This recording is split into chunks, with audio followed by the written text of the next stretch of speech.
what a day. Stay.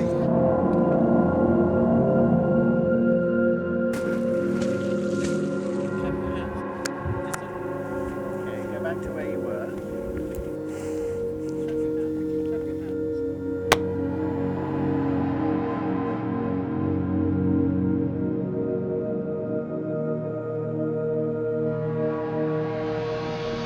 The NCA, National Conservation Area, bearing the weight of an incredibly long title, which is The Black Rock High Rock, Immigrant Trails National Conservation National Area. Conservation Black Rock Area. Desert, High Rock Canyon, Immigrant Trails National Conservation Area. beautiful protected area, The largest conservation area 1.2 million acres. in the 48 lower 48 states.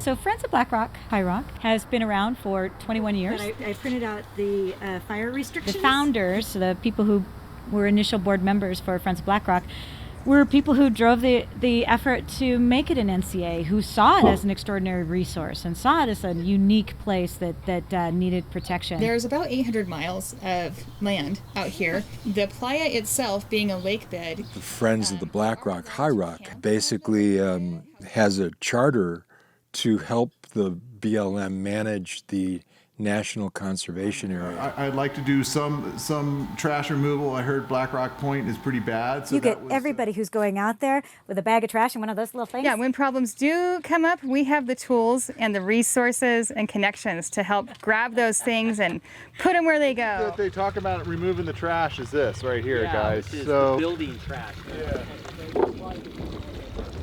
Getting ready for the pickup. There's debris and stuff that have accumulated in certain spots, and we've cleaned up a lot of that. Oh, that's what that was. see, this was glued to the bed of this thing the other day, and I was like, "What's going on?" And then I realized that yeah, it's a magnet. Oh wow! Look at all these right here.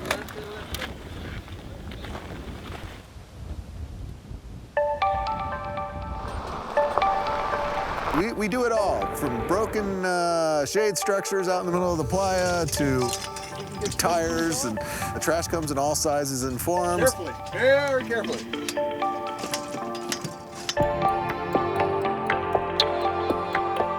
When I first got into Friends of Black Rock, High Rock about 10 years ago, I quickly realized that a lot of what they were doing was doing volunteer restoration projects. All this aridity, this is a very nice little habitat for jackrabbit and lizards and kangaroo. Kangaroos? Kangaroos, yes.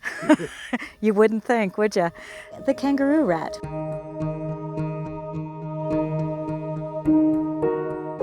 The coyote dunes are awesome. They are the habitat of the kit fox. Wild critters like kit fox. Tend to like to live in chaparral and sage and enjoy the dunes for nocturnal hunting. And before this project, with as much traffic as it was getting up and over and people driving over the dunes, kit foxes wouldn't stay. So BLM and Friends of Black Rock, High Rock were able to fence it off. We had to actually put a buck and pole fence around it, and that was done with volunteer work. And now there are kit foxes here. Hey, is it okay if I go pee in these dunes? No, I'm just kidding. Jonathan, we got our Carson stickers. I'm so glad you made it. Thanks for calling. All right, so you definitely have to go to Black Rock Hot Springs and to Double Hot because you got the. Oh, nice. As a nonprofit organization operating on the edge of the NCA, we have a very unique and special and significant role of really being kind of your last chance to get some information about the place that you are going to go out and adventure in. I'm thinking to just put the maps just right back here so that you can. This is pretty full. Oh, you know what? BLM must have come out. That's because this is more than I put in. Okay, so if I keep following this road. Some areas of the NCA just seem to draw people together, aka hot springs. Double hut's impressive. Yeah, double huts. Yeah, it's crazy. It'll cook you in seconds.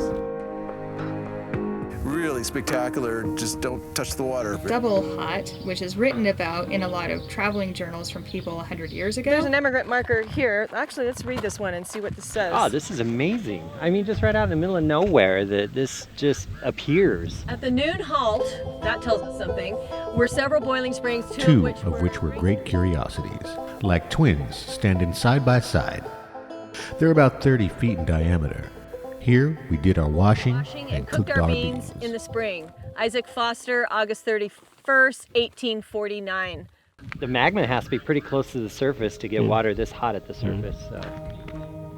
Most people don't get to experience the ability just to stop somewhere in the desert and find a spring.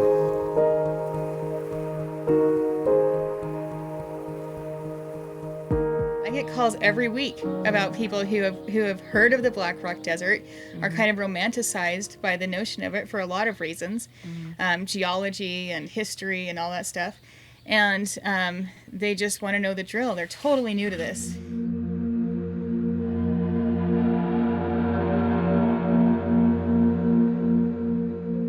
The Black Rock Desert Playa is the largest flat, dry lake bed on the continent, some 30 miles long. The playa is beautiful. For me, the first time I walked out onto the playa, the experience is one of pure joy. I feel that I'm communing with the spirits of my ancestors when I am here. I was in awe after coming from Ireland, coming to the desert, coming to the dust. Really fell in love with this place, the solitude, the beauty, the quiet. That sense of solitude and the sense of sublime landscape. The spaciousness and the reflection that you get when you've been out here a little bit longer is really a privilege.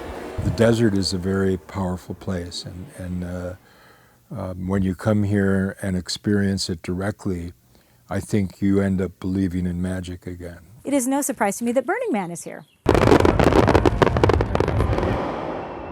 You know, there's so much that happens out here that people don't always hear about. You know, when I did it as a kid, the hardest thing was getting those freaking fins on straight. Oh, it is. Yeah. Getting older doesn't make it easier. Rocket launches have been going on for quite some time on the playa.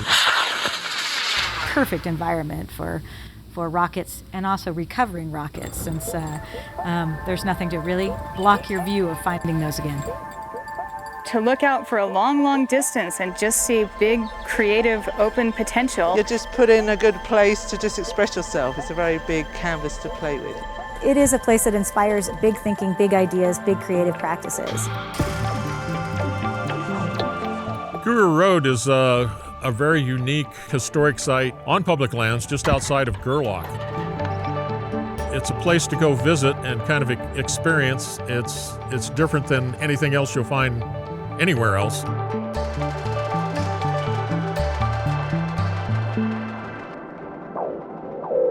One of the most exhilarating things I've done is to ride on an e-bike at 20 miles an hour across the playa as the sun is rising. There's not a soul out there, and the silence is extraordinary. The sheer joy of driving full speed on the playa is something that you shouldn't miss.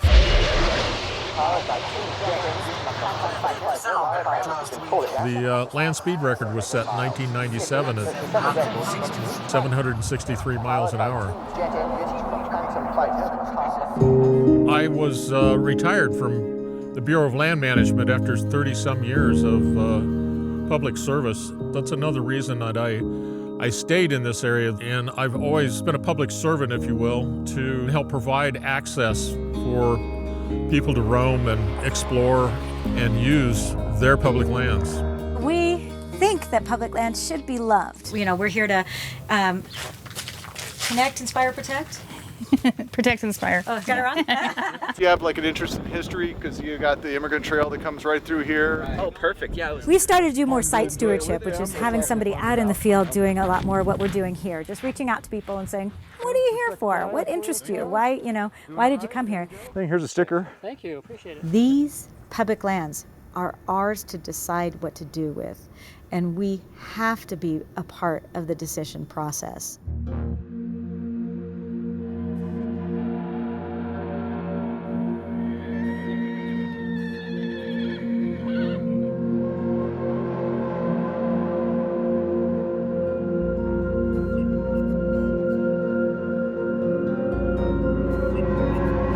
Fly Ranch is a really special property. There's a lot of history there, but obviously the main attraction is the geyser.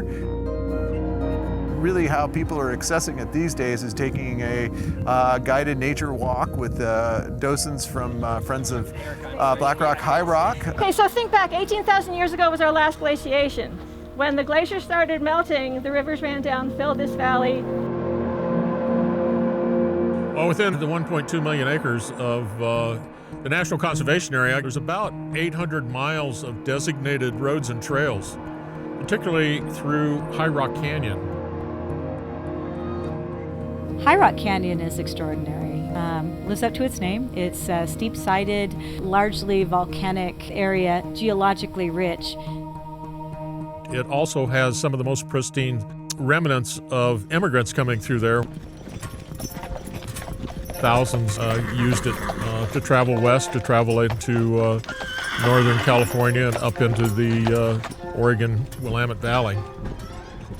There's a place called Post Office Cave, which is a widening in the canyon walls where you could have stopped and left messages and maybe made your mark on a wall for the next people to come through.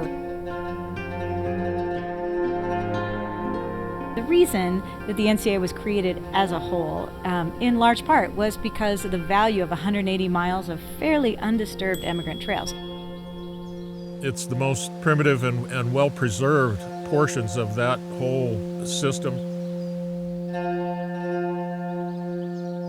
I think it's very important to preserve our American heritage. We need to protect places like this, and we need to keep wide open spaces, because that is not only my heritage, but it's the Native Americans that were here before us. We have fewer and fewer places like this where people can be in nature and be away from other people and away from the urban environment. The word that I use to describe it is awe. What is awe? Awesome, right? So awe. Well, awe is a moment in your experience when your inner voice stops. It's profoundly important for your mental health to be out in places like this, and I think increasingly we also need the moments of awe that you have in these kind of settings to enhance our appreciation and our spiritual connection to this planet that we live on. I think the importance of coming out to big, wide open places like the NCA is a chance to feel small again. My happiest times have been here. I've never really lost that. Yeah, deep down, I guess it is personal to me, and I like the solitude and the freedom that comes with these vast open spaces. I think personally, my experience of things is that we've gotten terribly out of balance with nature. We've outed nature in favor of a industrial, technologically driven kind of society. We live in a culture that's dominated by city dwellers. In cities, you're insulated from Mother Nature. You're basically in air-conditioned, controlled environments where often you can't even see the sunrise and the sunset. These amazing, magical sunrises and sunsets. This is one of the darkest places on the planet. You can see an incredible celestial experience. You'll see the Milky Way as it looks like fabric drawn across the sky.